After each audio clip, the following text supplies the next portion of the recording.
Welcome to the Handlebar Stitches Flosstube.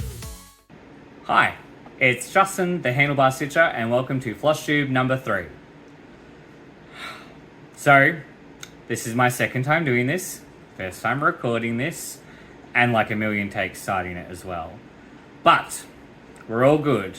I think I've reorganized all my mess. I'm trying to reorganize my brain, and we'll share what I've got going on.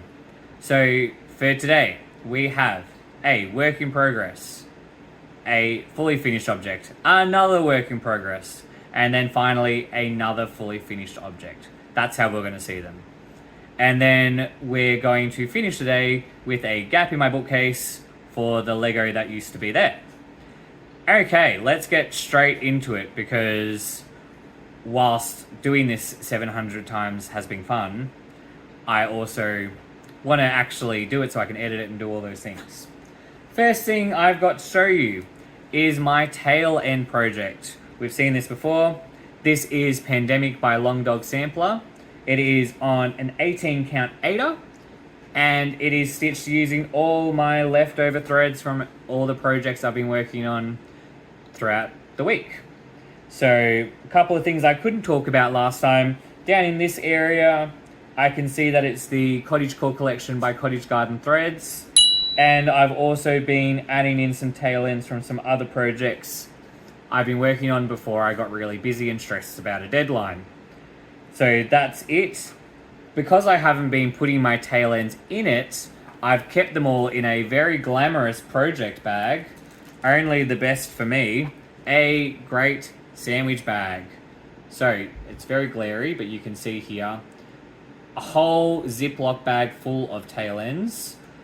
And I actually think this is easily enough for me to not only finish the page I'm working on, but give the next page a good start. Oh, barky dog. My next project I've been...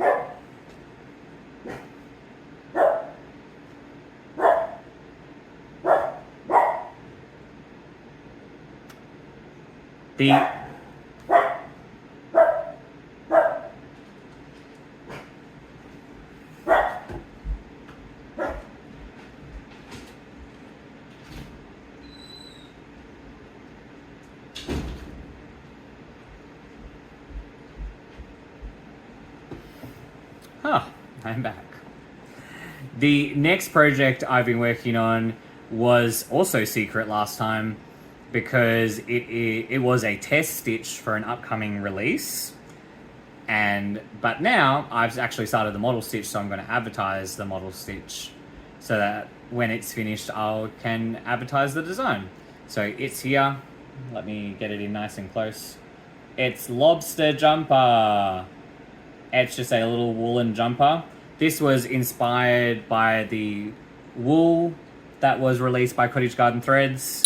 I might have known it was coming, and so I decided to figure out something I could do with some colours that I was predicting Katie and the team would use.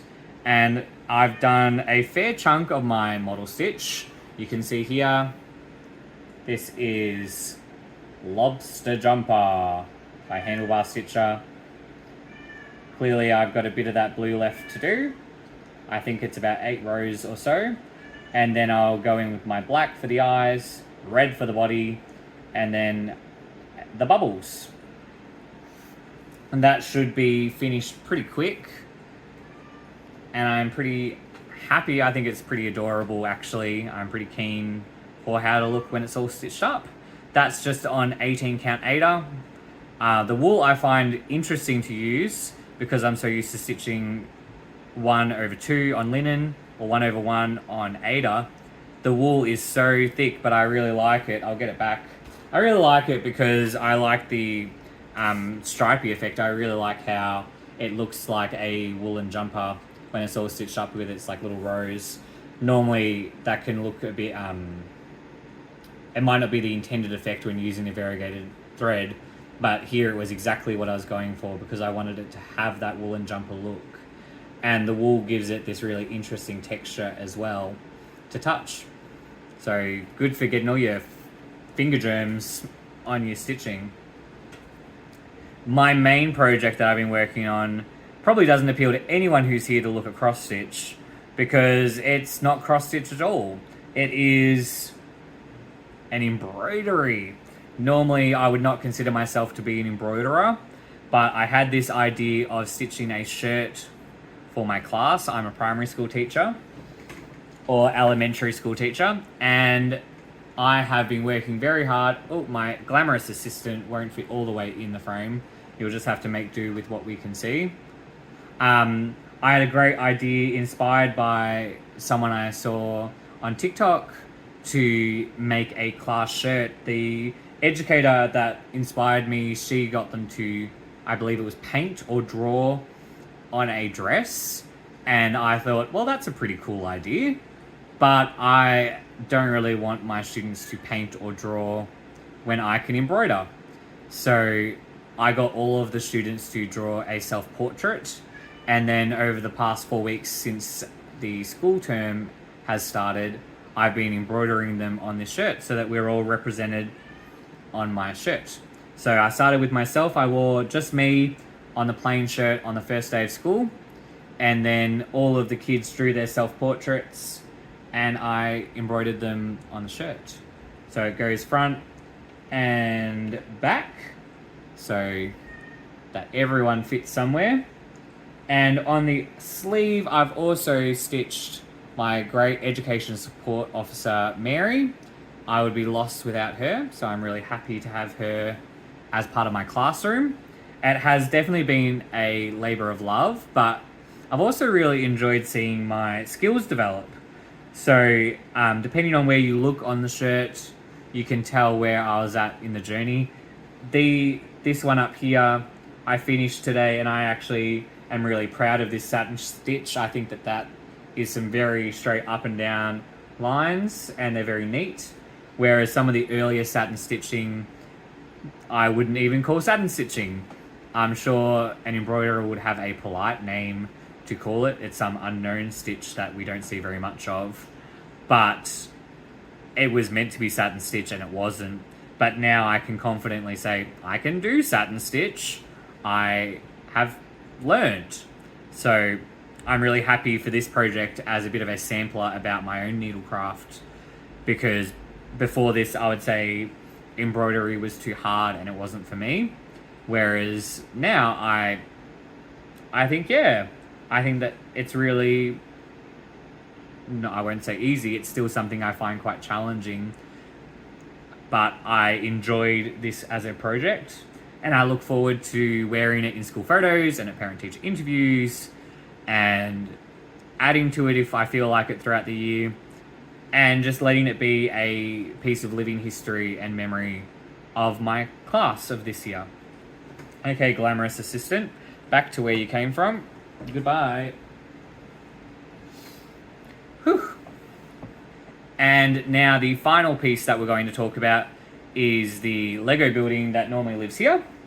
So I have it down here on this table because I love all of you being able to see my hairline up close and personal. This here, if I can lift it and turn it without dropping it. This is the Lego building, the Fire Brigade. This is, I think, the oldest piece in my collection. I don't have the earlier modular buildings. It is a dream of one day getting them, but they're super expensive. And my finances don't allow for me to splash that much cash on Lego at this point in my life. So I really like this one. It's got a few details I really enjoy. The first detail I really enjoy is this spell up here in the tower. When I was building it, I thought it looked really blocky, which, yeah, Lego, I get it. But when it was all finished and finalized, I think it looks like a bell, up close and from far away. Some other things I like on the facade are these little gold Lego fireman's helmets. I think that they just add a really nice pop of detail in the front facade. Some other details just in the general facade, we have the fire truck here, little fire dog. I always love a Lego animal. You can always see them scattered throughout my modular buildings I don't do a lot of people, but I do love the animals. In terms of the building itself, what it has in it, on the top floor is like their, what do they call it in a fire brigade? Not a staff room, a rec room, I guess. And there's a cool table tennis table up there, couch, some other things to help them relax. Downstairs is all their equipment. So there's a place where all their firefighter suits are stored, their firefighter helmets, all those tools of the trade, as they say. And then the fire truck occupies this main space. Here there is a functional gate. I've forgotten how it works, but it is functional. I can feel it. There it is. And so it slides down probably all the way if there isn't a fire truck in the way. But there is, so it just slides away for ease. And that's it on the fire brigade. Next week we'll be looking at the other next oldest one in my collection, which I believe is down here next to this pink tree, and up here it's called the pet shop, if you are curious. Other than that, I'm going to give you the same news I gave last week. I'm going to be going to the Stitching on the Border retreat and selling cottage garden threads. Which reminds me, my partner counted all the times I said cottage garden threads last week and came up with the number 14. If I've been super organized and onto it, this week I am going to put a little counter and like a ding every time I say cottage garden threads. Who knows how organized I am? That involves a lot of brain power that I'm not willing to commit to after filming this what feels like 700 times. I know it's definitely daylight when I started, and it is dark now. That's all from me for this time. I look forward to next time actually having some stitching, because this the school shirt occupied a lot of my time when I should have been practicing the piano or doing cross stitch or doing schoolwork or all sorts of things, and I'll be really proud to wear it, but I'm also happy it's gone. Until next time, see ya.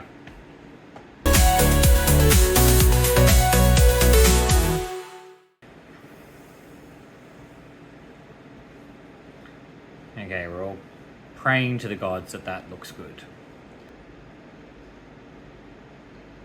Do I have a single thought in my brain? Where have you put the other things? Why are they lost now?